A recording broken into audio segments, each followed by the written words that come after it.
please give a huge round of applause to our wonderful tea party guests this afternoon. Start off with director James Bobin, Sacha Baron Cohen, Mr. Johnny Depp, Wasikowska. Am I here? You go. Okay, yes. Suzanne, Todd, and Tim Burton. Yes? Very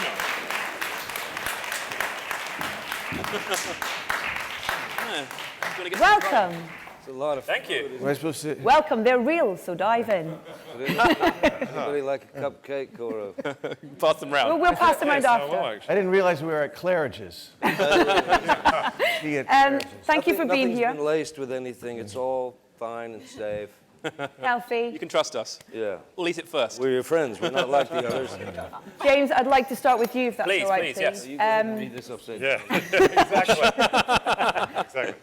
You're intrigued by Sorry, what time, happened? which is a big part and a big theme of this film as well. Yes, yes. The main theme of this film, I take away from it being a woman, is a strong female character that you've told so brilliantly in this film. Thank you. Continue to tell as well in this Thank you. Well, yeah, I think it's a very important part of the Alice tradition is that Alice is such a strong character. And, and you know, I think Lewis Carroll wrote it like that, as like... This is going to end in disaster. If you're very still, that will That's work. And I saved 4 of them. All right, good. That's enough, that's all good. But yeah, no, so I think rest. Lewis Carroll was very keen to make sure that everyone understood that Alice was kind of part of this new generation of women who were very different to their predecessors. Yeah. And weren't prepared to stand for the status quo for much longer. And that happened. Alice's generation is a generation that grew up to be suffragettes. So they changed the world in many ways. And I think Alice was part of that generation, so that's very important to me. Sasha, your turn, sir. Yes. I find Time is really quite complex character. You never quite know whether he's a good guy or the bad guy, whose side he's on. Not so good? Saved a bit of money on the... Oh. There you go. Put it in there. Put it in there. Salmonella or... Put it in there. It's going down. Okay, it's going down. Great. Yeah, he's What do just, you mean? What- you so never what's that quite mean? know. You never quite know if whose side he's on. This good guy, bad guy sort of thing. But a lot of his stories told not just through the script, but his kind of physicality as well. Did you have fun, kind of bringing that to life in a way? You know, from what was on the script. I was very depressed at the time. This guy here was bullying me. There were sort of elastic bands thrown at me. He had his security team hound me. Wow. You know, pin me down. I think the term is wedgied by a large man from Zambia. Yeah, your pin down was... I was pinned down. It was a You're a different big thing. man. I was overwhelmed. It was, Well, so was the person pinning you down. yeah.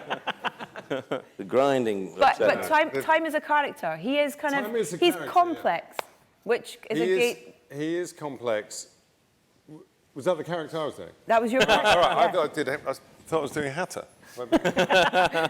No, time is... What was that you want? Well, I managed to... You know, I wanted to wear tights in the movie because I have a sort of lady's legs. And that's not a gender-specific comment. Yeah, exactly. So, thank you. And so it was very important for me to have a kind of tighted character. Okay. And also, I'd sort of try to create this character who was immature, incredibly narcissistic, and ill-suited for the most important job in the world. You know, so a bit like Donald Trump. So it was a dream to come true. Perfect. Who's basically Johnny? You must have enjoyed bringing this wonderful character back to life, but also exploring different characteristics that we didn't see in the previous film that we very much get to see in this film. Yeah, no, it was great to come back and explore this story of Alice and the Hatter. That's not what you told me. I actually did the movie on a dare. I did. Somebody wanted me to run a mile, and I said, no, I'm not gonna do it. It turned into this thing. We fought. He knows karate. He came in, made a deal, and I did it. Yeah, exactly. Overpowered you. But it shows a very different side of the Hatter. That beyond the kind of multi-personality. Hatter. It shows a Hatter that goes near to his lowest point. Mia, Come on, that was fascinating. Wasn't it? you got, you were gonna you've cry got their attention. Just if you had a close-up, you'd have seen the tears. Yeah. Alice, it's so important with Alice to make this emotional connection with her as an audience, and you really do in this film in terms of the journey that you're on with her, sort of thing. Was it kind of fun to explore that? Yeah, it was great. It was like, I think doing the film again, everybody sort of knew a little bit more what to expect, and it was just, it was really fun. I mean, and I think James pushed everybody in a kind of emotional way, and then also sort of brought his own humour to it, which was really great. And yeah, it was great.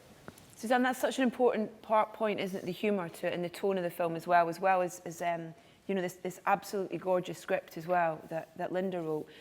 What was it about Linda's script that you kind of thought, she nailed it in terms of where you wanted to take the film? Well, we took a long time developing the script after the first movie had come out, and this notion of time, this theme of time, which, James and Sacha brought so much comedy to it, but there's also a lot of emotion to that idea in the film, the preciousness of time and how any of us on any given day don't necessarily spend our time doing the things that are the most important to us. And when you watch the film, you'll probably take a second thought about how you spend the time in your day. And Tim, sir, hello at the end there. You're here as an exec producer on this film, but very much agreed with James being the choice for director for this. Why was he the right man for this job? Well, So pretend you're not here for a second. He wanted to do it. That's primary start. one thing. But also he just had an enthusiasm, and I just, he just had a take on it that I just felt really, really,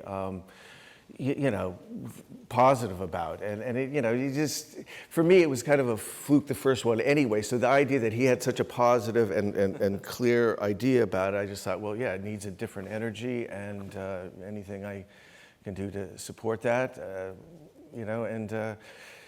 again, because these are big things, and it needs somebody that has that energy and focus and idea about it to pull it off. Did you have any problem with green screen after the...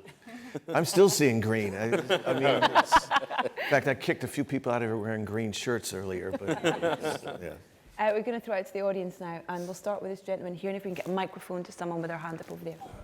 Hi, I'm Rui from Portugal. This is a question for Johnny Depp.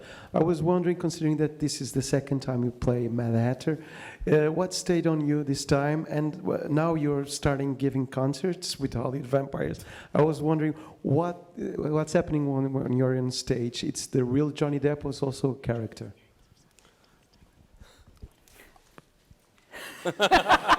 All the questions. What was the question? No, the real Johnny Depp, you mean on stage, playing music?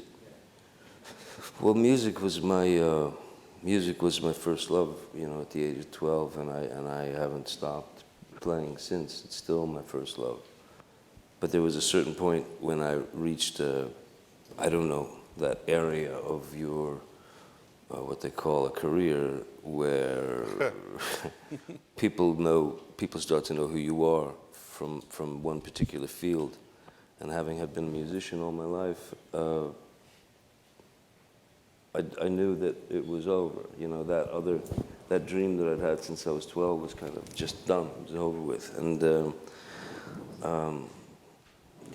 I was fine. I'd play on people's records, friends' albums, and whatnot, and just keep a low profile. But then Alice, when we had Alice in Dark Shadows, and he asked me to jam with him at the 100 Club, which was a real honor, and played a few songs, and then he asked me if I felt like writing some songs with him. So I wrote about 5 or 6 songs, came to LA, and then suddenly it started, I thought I was writing songs for Alice Cooper, and then suddenly it turned into this Hollywood Vampires thing, and so that, in a weird way, that dream that I'd left behind, kind of became a reality in the sense that I didn't have to do all that ridiculous shit where, the front man. I'm not built for lead singer syndrome. so yeah, I just get to play the guitar, stand in the dark, and it's a gas. So it's like movies become my day job now, you know? And then but doing this film again, coming back into the Hatter was a real treat, because you know, you always feel, even though, you know, I mean, I'm not a big movie watcher, you know, myself. You always feel like there's something more you could do. You always feel like, God damn, I should have put that there, or what, you know. And with coming back, we had the opportunity to do that, and I think make a more interesting performance, you know, or take from the Hatter. Thank you. Come on, that was excellent. That was a great answer, yeah. Yeah, round of applause. Go on. Lady over there. Oh, I'm putting it out. I'm crying my eyes out each time. Hi, Laura from Loose Lips. To Mia and anybody else who wants to chip in, the story of Alice can be seen as very much of a rite of passage tale in some ways. What do you think a modern audience can take from it today, and what would you like young girls to take from the Alice character? I just think it's really great how at the beginning of this film she's been travelling for the last 2 years, and she's been so empowered and really knows who she is, and then she's quite disappointed when she comes back to England to see that expectations of her are so low, and just that she has this innate sense that she sort of deserves more than that, or you know, even just to be happy or to be able to do what she wants is really great. And just that angle, and also that we're sort of satiring female hysteria, which was taken, you know, very seriously not that long ago. So just I think it's, you know, really wonderful that you know, we've come quite a long way, and there's still a long way to go, but it's really lovely that that'll be the first kind of contact for a lot of young girls and boys also. I think there's something too about, for women in their 20s, that in terms of what modern audiences can relate to, that Alice is at that point where she knows what she wants to do with her career, and she's very focused on that, but then she also has to deal with her relationships at home and redefining her relationship with her mother, which happens with your parents in your 20s, or trying to figure out your own romantic relationships, or it's sort of a turning point, you know, for all young women at that age, and I think that modern audiences will absolutely relate to on Alice's journey. Yeah, her mum says it best. Her mum says in the film, Alice can do whatever Alice chooses to do. And that, for a woman of that time, that's very unusual, because in Victorian England, you had to do what you were told, pretty much, if you were a girl. And that, I think, is what Alice teaches her mum in this movie. So it's a really nice message, and I think that's very important today, too. Or sadly, there are some people today still trying to tell girls they have to do what they're told. Exactly. So we're still pushing back on that. No, I know. Right? Yeah. Not one yet. Right. Was it? I've been told what to do all day today. Yeah, that goes true for guys like as it. well, believe me. It's not, Was it deliberate that woman was the last word of the script? Yes. Great. Who's got a microphone over here? Jen? Yeah, there we go. And then if we can get another microphone to the lady in the front, that'd be great. Hello, sir, what's your question? Hi, question for Sacha. Hello. Hi. Great. Wake up. Sorry, I was in character. I think I've got food poisoning. Feeling slightly saw wheezy. the film last night. I was fascinated by Time's accent. Is he and his seconds, are they German? Is that a compliment to German timekeeping, perhaps? Or Is he? He's Germanic. He's more slightly. Alice in Wonderland. Yeah. He lives. I don't know. He lives under the. He lives in Thingy Land. Yeah, but he's. I don't know. Bavarian-y kind of. I don't know. I've got no idea. For me, he's kind of Bavaria via California. That's why I like him. He's kind of mid-Atlantic. You know, he has that kind of, overly pompous, very emphatic way of talking, where everything seems very crucial, even though it can be complete nonsense. I thought you based it on Jean-Claude Van Damme. Yes. That was That's me. the way I'd heard. That was me. Okay, I based the Hatter on. Two characters. Who's got a microphone in the front there, please? If we can get another microphone. I have a question for Johnny. I'm Monica from London, by the way. I think, sorry, just to finish, I think the guy is Swiss. I thought he was Swiss, because, you know, Swiss Are you telling me what my bloody character is? Yeah, well, I tell you what, I think you don't sound like you're from London. on. I'm Italian. All right, okay. I think he was Swiss German. Swiss German, Swiss exactly. German. Exactly. Swiss German Swiss, sometimes yeah, French. It's true. Yeah. I'm Italian from London. Okay, sure. And your question is? And the question is, we get to see the Mad Hatter as a little boy, very sweet and creative, with that creative flair. But he's still like a normal boy. But then we left wanting to know more about the Mad Hatter. Maybe, what can you tell us about how did he get mad? And maybe, is there going to be a film about like a sort of prequel or standalone Mad Hatter film? Well, Harvey Weinstein made him mad once. Disney made him mad a couple of times. Something in the made him mad. backstory? Well, actually, the thing with the Hatters back in the 19th century was that when they're doing a beaver pelt top hat, the glue with all the glue that they used to put the pelt and to dress it up, it was rife with mercury, and so it ended up at that time. I mean, that Hatters actually, there was a thing. Hatters started going a little, sideways. And they figured out it was the mercury, so hence the sort of the orange and the green and he'd spent his entire life around it. But that's a true story, yeah. Hatters used to go crazy because of the mercury. Yeah, and they weren't able to get Apple TV. Gentleman's got a microphone here. If you can get a mic over there as well, thanks. Yeah, hello. This is Marcus from Berlin. This is a question especially for me, but everybody is invited to answer it. There are several scientists who believe in time traveling or that there are time levels. So how fascinated are you by this idea? And would you like to travel in the past or in the future? And what would you change? Probably all right, not traveling in time. It's not anything I really want to do again, I think. But yeah, I think it's, I like what the film says about time, which is that, it's very much about kind of accepting what's happened and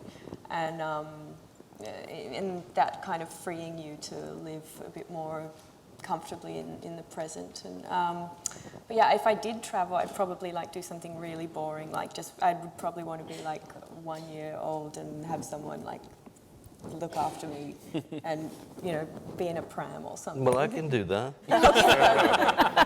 Maybe after this. I'm free. Okay. All right, I'll do that.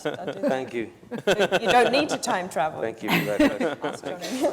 I've got a question here from online, actually. It's for James and for Mia, which is, if you could choose 3 people, dead or alive, to invite to a Mad Hatter's tea party, who would be there and why? Well, if they're dead, it'd be no fun, would it?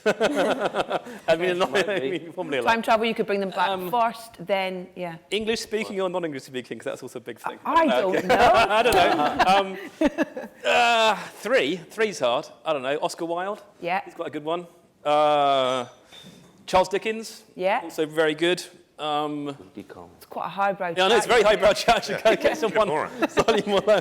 And Charlie Chaplin. Nice. There you go. There you go. Mia, have you got 3? Yeah. I would choose Patti Smith and Mary Shelley and Amy Winehouse. Oh, very nice. good. Amy Winehouse. Yeah, I like that. Okay, who's got microphone? Me over here, microphone there. Hello. Yeah, go for it, and then we'll get... I have a question for Mr. Bobin and Mr. Burton. If you could tell us a little bit more about how you collaborated, because you're returning to this universe that was so distinctively created for the first time for the movies by Mr. Burton. Well, from my point of view, it was from the very outset. I remember going to see Tim in Vancouver to talk about making the movie, and he gave me a warning saying how hard it was. And did I listen? No, I'm still here today. But amazing advice initially was don't shoot on green because it sends you completely crazy. So I didn't do that. I shot on blue. That was incredibly helpful.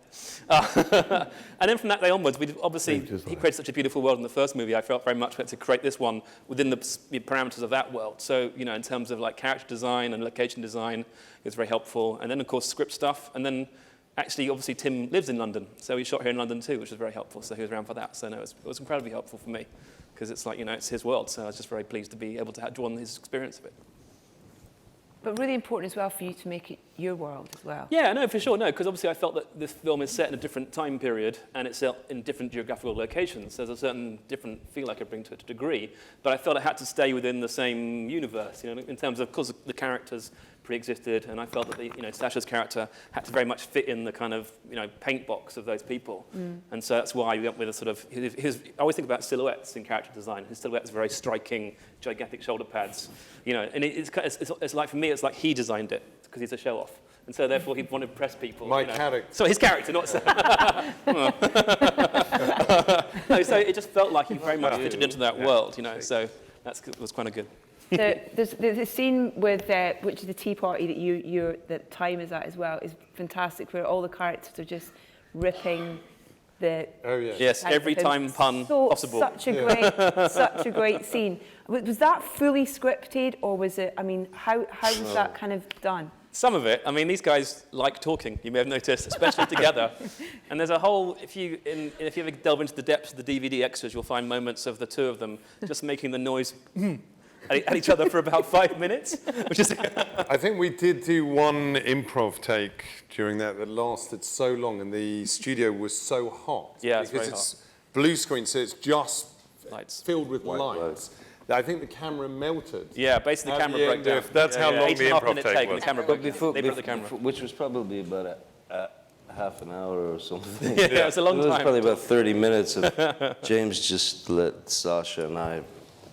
It's the hard R-rated version of Alice in Wonderland. Exactly. And so peripherally, as you're about kind of 15 minutes into this giant improv, and you don't see anywhere that it's going to stop, peripherally, I just saw crew members walking off to lunch. Oh,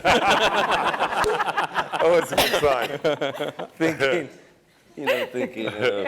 yeah, we probably have to end this. The lights going off. Just everything. But we didn't. Yeah. It was too much fun. Yeah.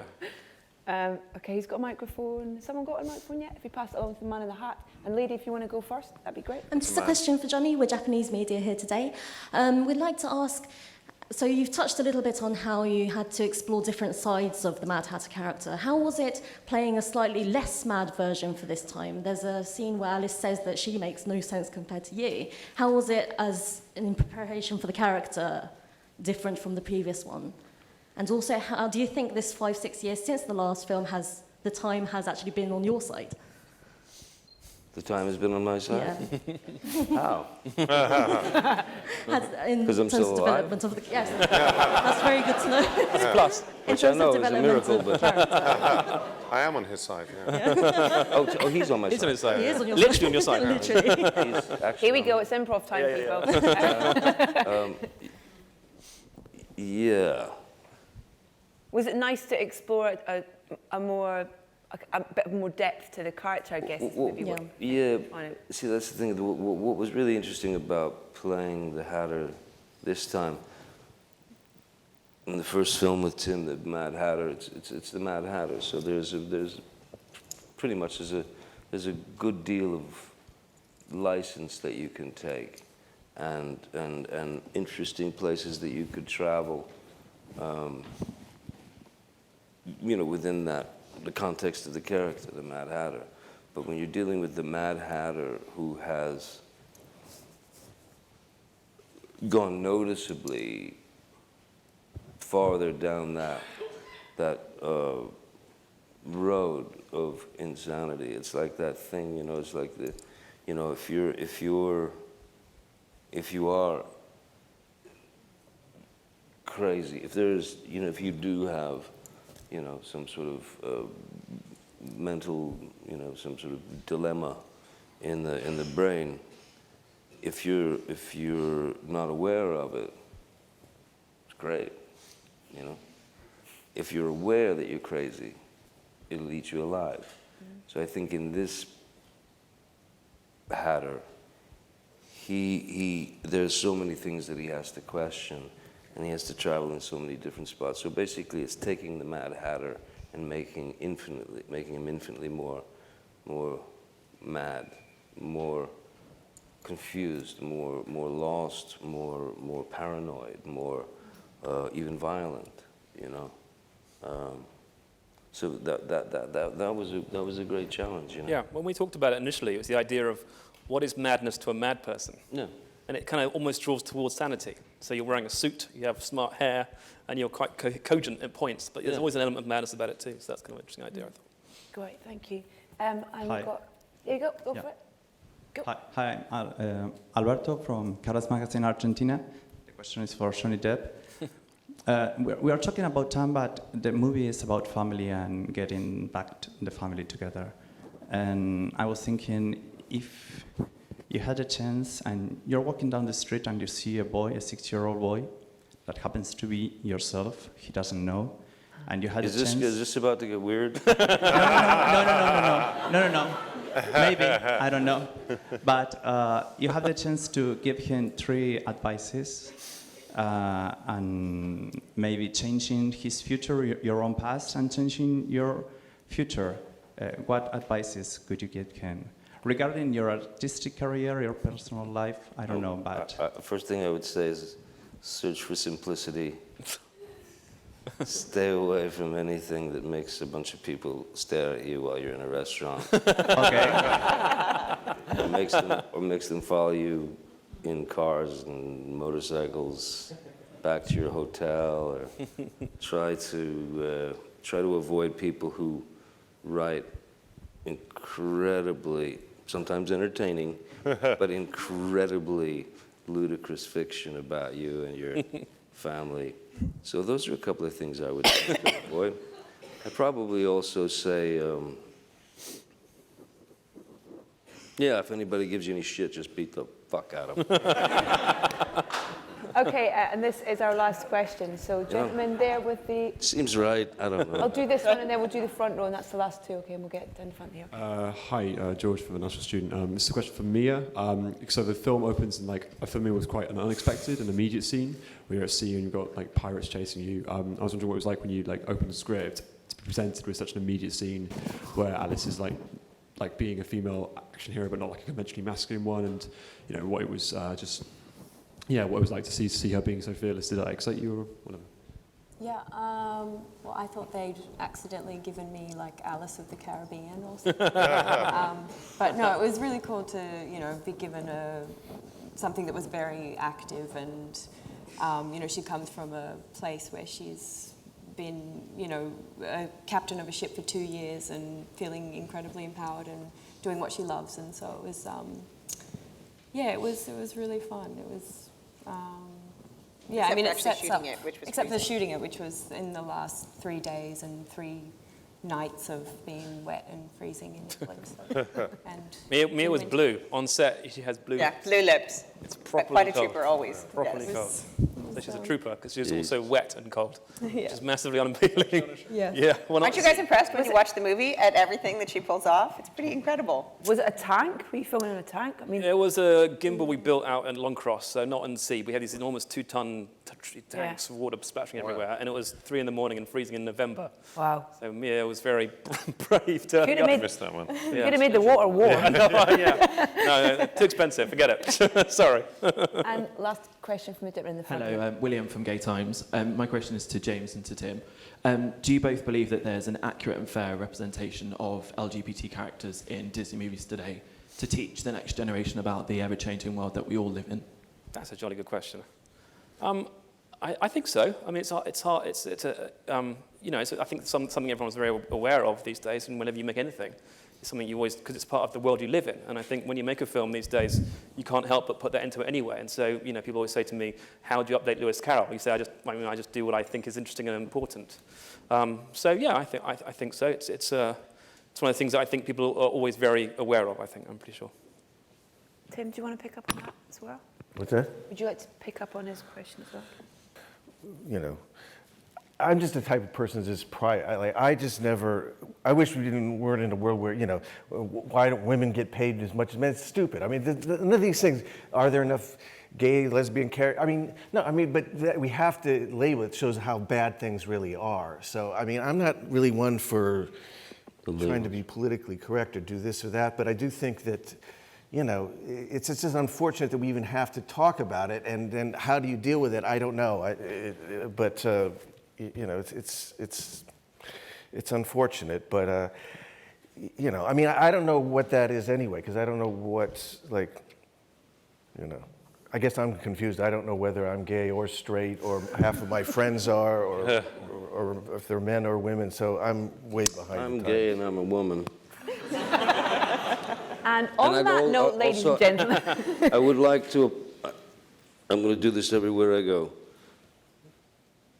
I would really like to apologize for not smuggling my dogs into England, because it would have been a bad thing to do. Because the Australians, though chipper and you know, kind of. Yeah, they're chipper and they're. That's funny. I feel like Johnny's dogs were here, weren't they? Weren't they with you on set? We're not going to go down that road. I forgot to tell you, they're dead. I just sat on them upstairs. The dogs. Sorry. Okay, I tried to kill them after Australia.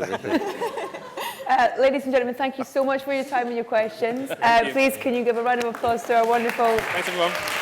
cast today? Thank you. Thank you, everybody. Well done. Wonderful. Really good.